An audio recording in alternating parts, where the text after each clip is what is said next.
Very good morning to all. Welcome to knowledge spot.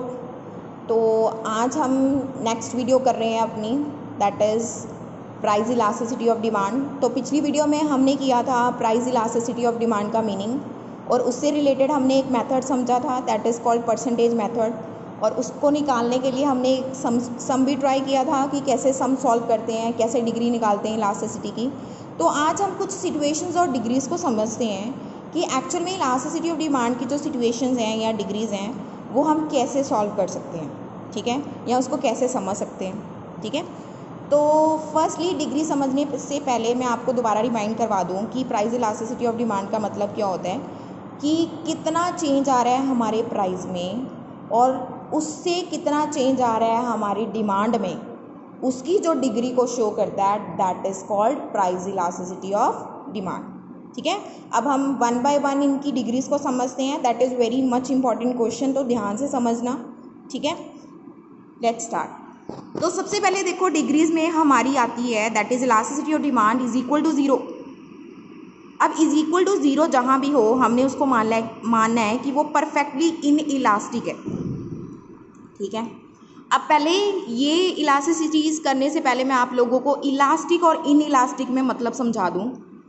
Elastic का मतलब क्या होता है कि हमारी डिमांड जो है उसमें फ़र्क पड़ रहा है because of change in price.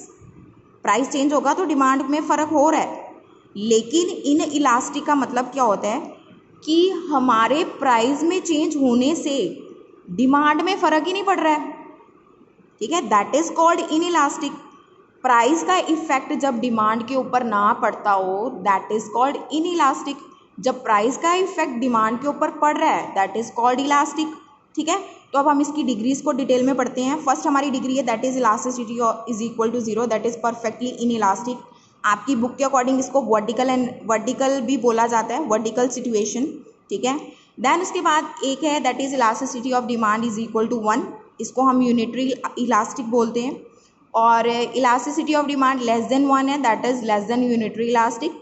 Then elasticity of demand more than one, जिसको हम यूनिटरी इलास्टिक बोलते हैं, इसको हाइपरबोला कर्व भी बोला जाता है। Then elasticity of demand is equal to infinity. Infinity का मतलब होता है कि हॉरिजॉन्टल, ये आपकी बुक में हॉरिजॉन्टल के नाम से भी दिया हुआ है, ठीक है, हॉरिजॉन्टल सिचुएशन है ये, इसको हम परफेक्टली इलास्टिक बोलते हैं। अब हम इसकी वन बाय वन डिटेलिंग करेंगे, तो ध्यान से समझना, ठीक है। अगर आप लोगों को कोई भी प्रॉब्लम आए तो आप कमेंट बॉक्स में कमेंट करके पूछ सकते हो। अब देखो यहाँ पे फर्स्ट है हमारी that is elasticity of demand is equal to zero, that is perfectly inelastic demand. देखो मैंने आप लोगों को बोला inelastic word, inelastic का मतलब क्या होता है कि हमारा प्राइस चेंज हुआ लेकिन डिमांड में कोई फर्क नहीं पड़ा। तो यही शो कर रहा है, देखो डायग्राम मैंने बनाया है। When demand have no changes with responses to price, price change हो रहे हैं लेकिन डिमांड पे उसका कोई फर्क ही नहीं पड़ रहा है, ठीक है ना। तो ये एक तरह से हॉरिजॉन्टल कर्व बन रही है हमारी यहाँ पे डिमांड, ये हॉरिजॉन्टल लाइन है, ठीक है। देखो प्राइस हमारा पहले पी था, P1 बढ़ गया लेकिन डिमांड पे उसका कोई फर्क नहीं पड़ा, डिमांड उतनी की उतनी ही है, प्राइजेस चाहे बढ़ी जा रहे हैं या कम हो जा रहे हैं उसको कोई फर्क नहीं है। तो यहाँ पे हम एग्जाम्पल ले सकते हैं मेडिसिन की। अब देखो मेडिसिन एक नेसेसरी चीज़ है, ठीक है, चाहे वो जितनी मर्जी महंगी हो हमने खानी तो है ही है, अपने आप को हेल्थी रखना है तो, ठीक है ना। तो यहाँ पे हम इस नेसेसरी आइटम जो होती हैं हमारी, जिसके बिना हमारा गुजारा नहीं हो सकता, अगर उसके प्राइसेस बढ़ भी जाते हैं ना फिर भी हमें वो खरीदनी ही पड़ती है, ठीक है। तो उस केस में हमारी जो डिग्री होती है इलास्टिसिटी की वो होती है inelastic, that is elasticity of demand is equal to zero. Clear? I think ये क्लियर हो गया होगा आपको, ठीक है। अब नेक्स्ट करते हैं हम। अब नेक्स्ट जो हमारी है that is elasticity of demand is equal to one. अब ये वन क्या शो कर रहा है, that is unitary elastic demand. Unitary elastic demand का मतलब ये होता है इज इक्वल टू वन, ये शो कर रहा है कि जितना प्राइस में चेंज आएगा उतना ही डिमांड में चेंज आएगा, कुछ भी फर्क नहीं पड़ेगा, ठीक है।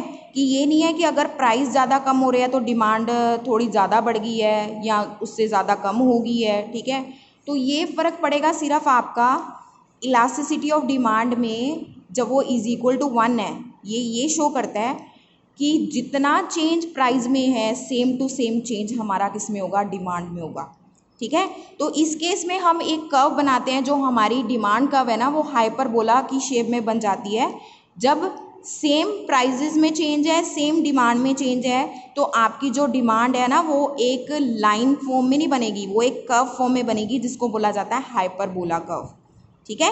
In this percentage change in quantity demanded is the percentage change in is equal to the percentage change in price. ठीक है। आप इसमें जैसे एग्जाम्पल ले सकते हो एयर कंडीशनर्स की या लग्जरी आइटम्स की। फॉर एग्जाम्पल कि आप लोगों को पता लगा कि जो एसीज़ के प्राइजेज़ हैं वो पहले 40,000 का था, अब वो क्या हो गया 30,000 का, तो उसकी डिमांड उतनी ही बढ़ जाएगी जितने प्राइजेज़ क्या हुए हैं, कम हुए हैं। ठीक है। अब अगर हम यही बात करें कि उसके प्राइजेज़ अब ज़्यादा हैं, 40 से वो 50 हो गया, 10,000 बढ़ गया, तो उतने लेवल की ही डिमांड हमारी कम हो जाएगी। ठीक है। तो ये हमेशा जो इलास्टिसिटी यूनिटरी है वो ये शो करती है कि प्राइजेस का इफेक्ट पड़ता है डिमांड के ऊपर, लेकिन इक्वल। जितना प्राइस कम या ज़्यादा उतनी डिमांड डाउन या ज़्यादा होगी उसके मुताबिक। ठीक है। क्लियर। अब उससे नेक्स्ट जो है हमारी that is called less than unitary elastic. अब लेस देन यूनिटरी इलास्टिक का मतलब क्या है कि change in price is more but change in demand is less. आपका प्राइस बढ़ेगा ज़्यादा, लेकिन उससे डिमांड में जो है वो चेंज क्या होगा, कम, वो कम शो करेगा। ठीक है। Change in price is more, prices ज़्यादा चेंज होंगे लेकिन डिमांड में फ़र्क उससे कम पड़ेगा। ठीक है। तो इस केस में आपकी जो ये कर्व है ये ऐसे बनेगी, यहाँ पे ये शो कर रहा है कि प्राइजेस ज़्यादा बढ़ेंगे लेकिन डिमांड में इतना फ़र्क नहीं पड़ेगा। ठीक है। क्लियर। देन हमारी जो नेक्स्ट डिग्री है that is called elasticity of demand, that is more than unitary. More than unitary ये बता रही है कि change in prices less, prices में तो कम चेंज होगा लेकिन आपकी डिमांड बहुत ज़्यादा बढ़ जाएगी, डिमांड में बहुत चेंज होगा। एग्जाम्पल ले सकते हो। फॉर एग्जाम्पल अगर अनियन आपके अब 100 केजी मिल रहे हैं, 100 रुपीज़ पर केजी, तो उस टाइम पे आप 1 केजी परचेज कर रहे थे, मान लो वही अब 60 रुपीज़ पर केजी हो गए, तो आपकी डिमांड ज़्यादा बढ़ेगी। आप कहोगे कि अभी ले लो, क्या पता 1-2 दिन बाद फिर दोबारा 100 रुपीज़ पर केजी हो जाए, तो आपकी डिमांड इतना प्राइस कम नहीं होगा जितनी आपकी डिमांड बढ़ जाएगी। फॉर एग्जाम्पल जैसे आप 100 रुपीज़ में 1 केजी अनियन ले रहे थे, अब जैसे 60 रुपीज़ होगा, आपको लगा कि 2 दिन में फिर 100 रुपया हो जाएगा कि 60 रुपये मिल रहे हैं, अभी मैं ऐसा करती हूँ 3 किलो ख़रीद के रख लेते हैं, तो वो क्या हुआ, 1 किलो पहले ले रहे थे, अब वहाँ पे आप 3 किलो ले रहे हो, जबकि आपकी प्राइस में इतना चेंज नहीं आया जितनी मोर डिमांड में चेंज आएगा। ठीक है ना। तो ये सिचुएशन होती है हमारी इलास्टिसिटी ग्रेटर देन 1 की। ठीक है ना। क्लियर। ओके। देन आपकी लास्ट सिचुएशन है that is elasticity of demand infinity. अब इनफिनिटी क्या शो करता है कि परफेक्टली इलास्टिक डिमांड है, no change of price of commodity, price नहीं इसमें चेंज हो रहा लेकिन डिमांड बढ़ी जा रही है, इनफिनिटी तरीके से बढ़ रही है, रुक नहीं रही है, क्योंकि सारे कंज्यूमर उस रेट पे उस चीज़ को लेने के लिए क्या है, रेडी हैं।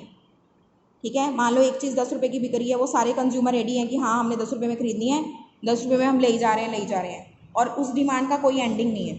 ठीक है। तो ये डायग्राम शो कर रहे हैं कि प्राइस जो है आपका इस लेवल पे स्टैग्नेंट है लेकिन डिमांड देखो बढ़ी जा रही है, पहले क्यू थी, फिर Q1 हो गई, फिर Q2 हो गई, तो ये शो कर रहा है इन्फिनिटी कि प्राइस में चेंज नहीं है, प्राइस स्टेबल है, लेकिन आपकी डिमांड जो है वो क्या है, इन्फिनिटी तरीके से बढ़ रही है।